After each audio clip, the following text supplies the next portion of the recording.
இஸ்லாமிய வானொலி நாடகம் சொல் புத்தி. எழுத்து A.W. மன்சூர். சொல் புத்தி இஸ்லாமிய வானொலி நாடகம். இடம்பெறுவது இறுதி பாகம்.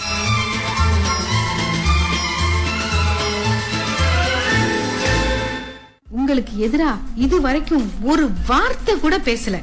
யார்கிட்டயும் உங்களை பத்தி இந்த நிமிஷம் வரைக்கும் அவன் ஒரு வார்த்தை கூட தப்பா பேசலங்க. ஆனா நீங்க அவனை வீட்டை விட்டு விரட்டிட்டு இன்னைக்கு வரைக்கும் அவனுக்கு சேர வேண்டியதை குடுக்கல. இப்போ அவனுக்குண்டு மாமி விட்டுட்டு போனதையும் நீங்க கேக்குறீங்க. உங்களுக்கு இது தப்பா தோணலையா?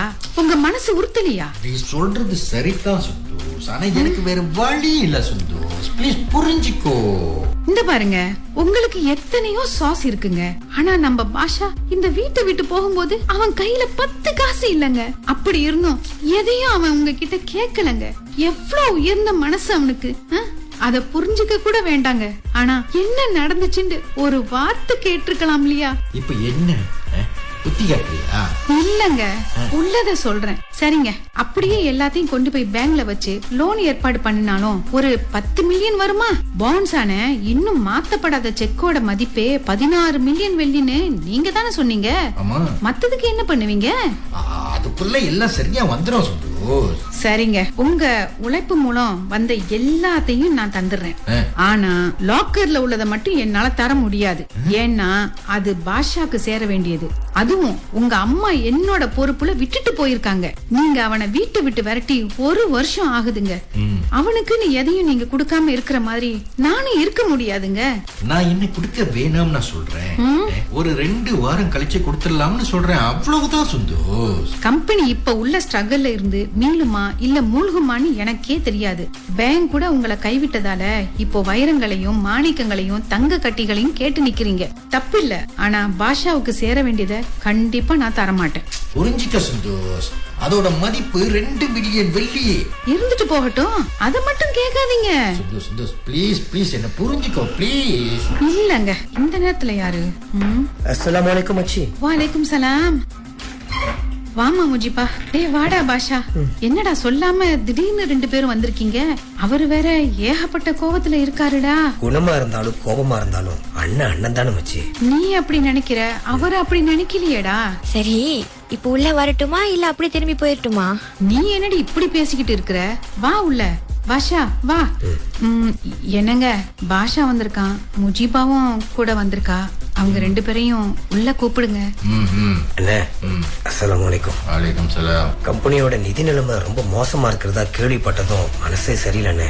அதான் வந்து பாத்துட்டு போலான்னு. பாத்துட்டுல கிளம்ப வேண்டியதானே? அண்ணே, இந்த நிலைமையில உங்களையும் நம்ம கம்பெனியும் விட்டுட்டு போற அளவுக்கு என்ன நீங்களும் மச்சியும் வளர்க்கலன்னு இத சொல்றதுக்கு தான் வந்தல்ல? அப்படி இல்லண்ணே. இல்ல, இந்த 1 வருஷத்துல நல்ல நிலைமைக்கு வந்துட்டதை என்கிட்ட காட்டிட்டு போக வந்தியா? ஏங்க, என்னங்க வந்த புள்ளைகிட்ட போய் என்னத்தையோ பேசிட்டு இருக்கீங்க? உங்களுக்கு என்ன வேணும் இப்போ? மாமி அவனுக்குன்னு விட்டுட்டு போன நகைங்க தானே, இந்தாங்க புடிங்க. அப்புறம் இது உங்களோடது, எடுத்துட்டு போய் டெபாசிட் பண்ணிட்டு லோன் அரேஞ்ச் பண்ணுங்க. போங்க. பாப்பா பாஷா, எப்படி பாருக்க? நல்லா இருக்க மச்சி. இவ்வளவு நேரம் லோக்கர்ல இருக்குன்னு சொன்னேன், இப்ப உடனே தூக்கிட்டு வந்து போடுற? இப்பதானே கொண்டாந்து கொடுத்தான். என்னது? இல்லங்க, அது அது சும்மா சொன்னேன். லாக்கர்ல இருக்குன்னு. அவன் பொண்டாட்டியே கொடுக்க சொல்லிட்டா, அப்புறம் எதுக்குன்னு தான் கொடுத்துட்டேன். இல்லையே, என்னத்தையும் என்கிட்ட மறைக்கிற மாதிரில இருக்கு. அப்படிலாம் இல்லங்க. சரி சரி, சும்மா எதையாவது பேசிட்டு இருப்பீங்க. நான் போய் காஃபி போட்டு எடுத்துட்டு வரேன். அடியே, இங்க வா. இங்க வந்து இப்படி உட்காரு. உங்ககிட்ட விசாரிக்க வேண்டியிருக்கு. ஆமா, விசாரிக்க வேண்டியவங்களை எல்லாம் விட்டுடுவாரு. இப்ப என்ன மட்டும் விசாரிக்கணுமா? மச்சி இருங்க. அண்ணே, நீங்க என்ன வீட்டை விட்டு வெளியே போக சொன்னதும் மச்சி தடுத்து வீட்டிலே இருக்க வச்சுட்டாங்க. அப்புறம் எனக்காக உங்ககிட்ட போராடி பார்த்தாங்க. நீங்க முடியாதுன்னுட்டீங்க. அப்புறம் தான் மச்சி லோக்கர்ல இருந்து. டே பாஷா, நீ ரொம்ப கலப்பா இருப்ப. போய் உன்னோட ரூம்ல குளிச்சிட்டு ஃப்ரெஷ் ஆயிட்டு போ. இருங்க மச்சி. என்னது? லாக்கர்ல இருந்த நகையா? ஆமாண்ணே, லோக்கர்ல இருந்த நகைங்க எல்லாத்தையும் எடுத்து பேங்க்ல டிபாசிட் பண்ணிட்டு அது பேர்ல 1 மில்லியன் வெள்ளி லோன் வாங்கி கொடுத்தது மச்சி தான். அதுல தான் நான் கம்பெனி ஆரம்பிச்சேன். அப்போ அன்னைக்கு ஒரு நாள் பேங்க் வாசல்ல நின்னுகிட்டு ஷூரிட்டி கையெழுத்து போட சொன்னா, நான் போடலன்னால அப்போ நடந்ததா இது? ஆமாண்ணே. நினைச்சேன். அடியே சுந்தோஸ், என்கிட்ட என்ன சொன்ன அன்னைக்கு? சரியா ஞாபகம் இல்லையங்க. அப்படியா சொன்ன? அடியே, எனக்கு கோபத்தை உண்டாக்காத. ஆமா, பச்சை புள்ள மாதிரி சொன்ன பேச்ச கேட்டுக்கிட்டு நம்மளையே சுத்தி வந்தவன கொஞ்ச நேரத்துல தூக்கி எரிஞ்சிட்டீங்க. புள்ள எப்படி தவிச்சு போயிருப்பான்னு யோசிச்சீங்களா? நீங்க எங்க யோசிக்க போறீங்க? என்னால எப்படிங்க அப்படியெல்லாம் முடியும்? அவன் உங்களுக்கு தம்பிங்க. ஆனா ஒரு புள்ள இல்லாத எனக்கு அவன் தாங்க மகன். அவன் தான் உயிர், அவன் தான் என்னோட உலகம், அவன் தான் எல்லாமே. நீங்க சேர்த்து வச்சது சேர்க்கிறது எல்லாமே நாளை பின்ன யாருக்கா? ஓடி ஓடி உழைக்கிறீங்களே, அதெல்லாம் யாருக்காக? அவனுக்கு தானே. நமக்கு பின்ன எல்லாமே அவனுக்கு தானங்க. அப்படி இருக்க அவனை எப்படிங்க தூக்கி எறிய முடிஞ்சிச்சு? கண்ணுல விளக்கெண்ணெய ஊத்திக்கிட்டு கண்ணும் கருத்துமா கவனிச்சுக்கிட்டானே நம்ம கம்பெனிய. இதெல்லாம் நாளை பின்ன நமக்கு வரப்போகுதுன்னா இல்லங்க, அவன் நம்ம மேல வச்ச மாறாத அன்பு. அவனை கொஞ்சம் கூட புரிஞ்சுக்காம எவனோ ஒருத்தன் என்னவோ சொல்லிட்டான்னு என்னோட ஈரக்கொலையே புடுங்கி வீசிட்டீங்களே. உங்களை போல என்னால இருக்க முடியாதுங்க. ஏன்னா நான் அவனுக்கு தாய். அவன் என் புள்ளங்க, அவன் என் புள்ள. அவனை எப்படிங்க என்னால அனாதரவா விட முடியும்? உலகமே அழிஞ்சு போனாலும் தான் புள்ள நல்லா இருக்கணும்னு நினைக்கிறவதாங்க தாய். என் பிள்ளைக நான் எப்படிங்க ஒண்ணும் இல்லாதவனா விட முடியும்? அதான் என்ன நடந்தாலும் சரின்னு அவனை ஒரு மனுஷனா, இந்த சமுதாயத்துல உயர்ந்த அந்தஸ்துல உள்ளவனா மாத்த ஒரு தாயா, அவனை பெத்த தாய் அவனுக்குன்னு விட்டுட்டு போன நகைய எடுத்து அவனுக்குன்னு ஒரு தொழில அமைச்சு கொடுத்தங்க. புள்ள நான் நினைச்ச மாதிரியே வீணா போகலங்க. சவாலை எடுத்துக்கிட்டு முன்னேறினான். ஒவ்வொரு நாளும் அவனோட வளர்ச்சிய பார்த்து பூரிச்சு போனங்க. கண்ணுக்கு முன்னால என் கணவரோட கனவு தொழில் சரியிறத பாத்துக்கிட்டு சும்மா இருக்க முடியாம பாஷாவுக்கு போன போட்டு கம்பெனி நிலைமை சரியில்லப்பா, என்ன செய்யலாம்னு கேட்டுட்டு இருந்தேன். புள்ள சொல்லாம கொள்ளாம வந்து நிக்கிறாங்க. மச்சான், இப்ப ஏன் சின்ன குழந்தை மாதிரி அழுதுகிட்டு இருக்கீங்க? கண்ணை தொடங்க மச்சான். இல்லம்மா, நான் பெரிய தப்பு பண்ணிட்டேன், மன்னிக்க முடியாத தப்பு பண்ணிட்டேன். எந்த உறவு எல்லாம் துடிக்க கூடாதுன்னு சொல்லியிருக்காங்க, அதையே நானும் பண்ணி பெரிய பாவி ஆயிட்டேன். இல்ல அது மட்டும் இல்லாம அவனை வெளியே போக சொல்லிட்டு அவனுக்கு சேர வேண்டிய எதையுமே பிரிச்சு கொடுக்காம அலட்சியமா இருந்துட்டோமா. நீங்க என்ன மச்சான் அவ்வளவு கெட்டவரா? இல்ல அல்லாஹ்க்கு பயப்படாதவரா? இல்ல 5 வேளை தொழாதவரா? இல்ல மார்க்க அறிவு இல்லாதவரா? என்ன சின்னதா ஒரு ஈகோ கிளாஷ் ஆயிருச்சு, அவ்வளவுதானே. உங்களுக்கு எப்பவுமே பிசினஸ் தான் மச்சான் ஃபர்ஸ்ட். அதுல என்ன தப்பு இருக்கு? ஆனா என்ன யோசிக்காம ஒரு முடிவு எடுத்துட்டீங்க, அப்புறம் அந்த முடிவை தற்காக்க ஆரம்பிச்சிட்டீங்க. இந்த போராட்டத்துல சிந்திக்க மறந்துட்டீங்க. அதனால என்ன, நீங்க செய்ய வேண்டியதை அக்கா செஞ்சு முடிச்சிட்டாங்க. அவரை ஒரு மனுஷனா உயர்த்திட்டாங்க. அதுல எப்படி மச்சான் உங்களுக்கு பங்கு இல்லாம போகும்? ஒரு மகனுக்கு தாய் செஞ்சா என்ன, தகப்பு செஞ்சா என்ன, எல்லாம் ஒண்ணுதானே மச்சான். இல்லம்மா, அத நான் தான் செஞ்சிருக்கணும், விட்டுட்டேன். என் பிள்ளைய அனாதைய விட்டுட்டேன். தான் பெத்த பிள்ளையா நினைக்கிற சந்தோஷத்துக்கு அவன் பேச்சு எப்போதும் வாய் வலிக்க பேசுறவளுக்கு அவனை பத்தி எதையுமே பேச விடாம அவளை மனதளவு நான் துன்புறுத்திட்டேன். இல்லைங்க, என்ன மன்னிச்சிட சந்தோஷம். நான் மறந்தாலும் நம்மளோட கடமையை நீ எடுத்து செஞ்ச பாரு. என்ன சொல்றதுன்னே தெரியலடி. ஆனா அழுவாதீங்க, எனக்கும் அழுவ வருது இல்ல. இங்க யாரும் அழ வேண்டிய அவசியம் இல்ல. இது நம்ம குடும்பம். என்னங்க சொல்லுங்க. ஆமாண்ண, மச்சி டிபாசிட் பண்ண நகைகளை மீட்டுட்டோம். மீட்ட நகைகளையோ மச்சியோடதையோ பாவிக்க வேண்டிய அவசியம் என்ன? நம்ம கம்பெனி அவ்வளவு மோசமான நிலைமையிலும் இல்ல. இது ஒரு சின்ன ஸ்ட்ரகிள், அவ்வளவுதானே. ஆனாலும் நம்மளோட மரியாதையை காப்பாத்திக்க கொடுத்த செக் மாறணும். அதுக்கு நமக்கு குறைஞ்சபட்சம் 15 மில்லியன் உடனடியா தேவைன்னு. அது என்கிட்ட இருக்குன்னு. ஆமா மச்சான், 2 கம்பெனியோட டயர் வச்சுக்கிட்டதாலையும் இந்திய அளவுல சில முதலீடுகளை ஈர்த்திருக்கோம். அந்த வகையில 30 மில்லியன் கிடைச்சிருக்கு. என்ன இத வச்சு எல்லாத்தையும் புதுசா ரெடி பண்ணி தொழில் தொடங்க குறைஞ்சபட்சம் 1 வருஷம் ஆகலாம் மச்சான். அது வரைக்கும் நமக்கு முதலீடு தந்தவங்க பொறுத்துப்பாங்க. ஆனா மச்சான், தாய் கம்பெனி கஷ்டத்துல இருக்கையில நாம ஏன் டையிங் ஃபேக்டரின்னு புதுசா உருவாக்கிக்கிட்டு பேசாம நம்ம 2 கம்பெனி இணைச்சு ஏன் அடுத்த வாரமே ஃபாரின் இன்வெஸ்டருக்கு நம்மளோட ப்ராடக்ட் எக்ஸ்போர்ட் பண்ண கூடாதுன்னு முடிவெடுக்க கூடாது மச்சான்? அதுக்கு நீங்க சம்மதிச்சா போதும். நான் என்ன சம்மதிக்கிறது? அது அவனோட கம்பெனி, அதுக்கு யாரோட சம்மதமும் தேவையில்லை. இன்னைக்கு வரைக்கும் company, factory, dyeing, transport, bank accounts, company collaboration, tie up எல்லாமே அவன் பேர்ல தான் இருக்கு. நாம ஸ்டிச் பண்ற ஒவ்வொன்றிலையும் பாஷான்ற லேபிள் தான் இருக்கு. அது வாப்பாவோட முடிவா இருந்தாலும் என்னோட தலைமையில கம்பெனி வந்ததுக்கு அப்புறமும் அது மாறல, நானும் மாத்தல. அப்படி எதுவும் தோணல.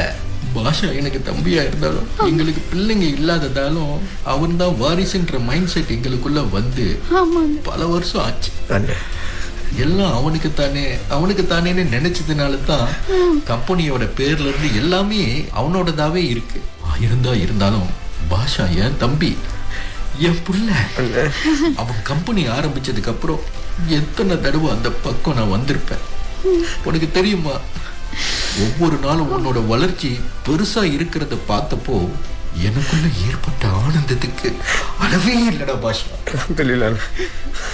எனக்கு தெரியல, என்ன நீங்க எப்பவுமே வாட்ச் பண்ணுவீங்க. ஏன்னா உங்களுக்கு இன்னும் சின்ன பிள்ளைங்க நினைப்பு எப்பவுமே இருக்குன்னு. சில ஆர்டர்ஸ், அப்புறம் நம்ம கம்பெனிக்கான ஸ்டிச்சிங் கான்ட்ராக்ட்னு எல்லாத்தையும் நானே வெளியே வந்து செஞ்சேன். அப்ப நான் சொன்னதுக்காக இல்லையாங்க? அப்படி இல்லடி. என்ன அப்படி இல்லையா? அப்புறம் முனீர் விடுதலையாகி நேத்து தான் வந்தான். நடந்த எல்லாத்தையும் என்கிட்ட விவரமா சொன்னானே. சரி, கம்பெனியோட சில முறைகேட்டுல நிஜாமும் நிலோஃபாவும் சம்பந்தப்பட்டிருக்கிறது பத்தி. இருந்தாலும் நான் முனீரை மட்டும் நம்பாம நேரடியா விசாரணையில இறங்கினேன். எப்படி இதெல்லாம் நடக்குதுன்னு நம்ம கம்பெனி ஆட்களை வச்சு ஸ்பை பண்ணி எல்லாத்தையும் கண்டுபிடிச்சேன். நிலோஃபா, நிஜாம் 2 பேரும் நம்ம கம்பெனிய அழிக்கிற விஷய கிருமிங்கன்னு. முதல்ல அவங்கள போலீஸ் கஸ்டடிக்கு அனுப்பணும். யாரு? நிலோஃபாவும் நிஜாமும்? ஆமாண்ணே. என்னால நம்பவே முடியலப்பா. நம்பாதீங்க, கூடவே வச்சுக்கோங்க. நீங்க புரிஞ்சுப்பீங்கன்னு மச்சான் முனீரை நாளைக்கே ஆபீஸ்க்கு வர சொல்லிருக்கோம். நல்லது. எப்ப பாஷா, டை அப்பவும் வேணாம், கான்ட்ராக்டும் வேணாம், எல்லாத்தையும் நீயே பாத்துக்க. நான் இனிமே கம்பெனி பக்கம் வரப்போறது இல்ல. நான் என் பொண்டாட்டியை கூட்டிக்கிட்டு ஊரா சுத்த போறேன். அல்லாஹ் படைச்ச அழகான காட்சிகளை பார்த்து வியந்து அவனுக்கு நன்றி சொல்லி வாழ போறேன். அல்ஹம்துலில்லாஹ். இனி நீயாச்சு, கம்பெனியாச்சு. எப்பா போதும்டா, என்ன விட்டுருப்பா. என்னண்ணே இவ்வளவு பெரிய கம்பெனி நானா? உன்னோட திறமைய நீ தான் நிரூபிச்சிட்டிய பாஷா. எப்படி உன்னோட மச்சி உன்னை நம்பினாலும் அதே மாதிரி நீ வளர்ந்து நிக்கிற. ஆனா இன்டர்நேஷனல் கம்பெனிஸ் கூட சைன் பண்ற அளவுக்கு வருவேன்னு எதிர்பார்க்கல. பேஸ் நீ நம்ம கம்பெனிய நம்பர் 1 ஆக்கி கொண்டு வந்துருவ பாஷா. எனக்கு நம்பிக்கை இருக்கு. சரிண்ணே. அடே சுதுசு, ஏங்க ஏதாவது சொல்ல. நான் என்னத்தங்க சொல்றது, எல்லாம் அவன் செயல். பாத்தியாப்பா, எல்லாத்தையும் பண்ணிட்டு எப்படி ஒண்ணுமே தெரியாத மாதிரி இருக்கானு. ஒரு பொம்பளை நினைச்சா எதையும் சாதிச்சிருவா. அப்புறம் எந்த ஆடம்பரமும் இல்லாம அமைதியா இருப்பா. அதுக்கு இவதான் உதாரணம். போங்க, எனக்கு வெக்கமா இருக்கு. சரி, இப்பயாவது ஒரு காஃபி குடிப்பியா?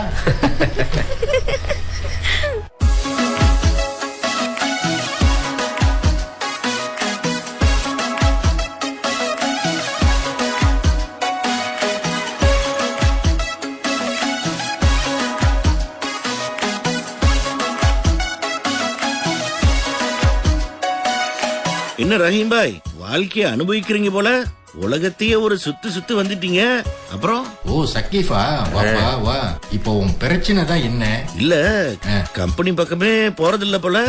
எந்த ஒரு நிர்வாகத்திலையும் தலையிடுறது இல்ல. அதான் பாய். என்ன சக்கீப், கம்பெனி பக்கம் போய் எதையும் நிர்வகிக்கலனாலும் இப்ப எதுல குறைஞ்சு போயிட்டோம்?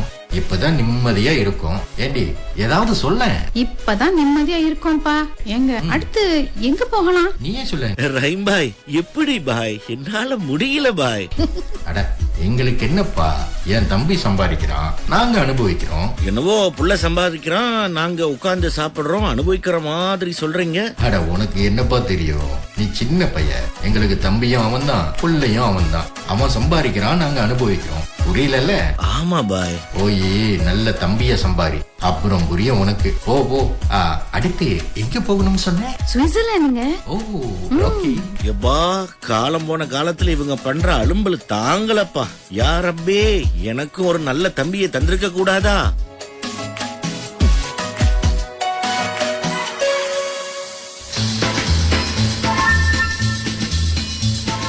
நேயர்களே, இதுவரை ஏடபிள்யூ மன்சூர் எழுதிய சொல் புத்தி இஸ்லாமிய வானொலி நாடகம் கேட்டீர்கள்.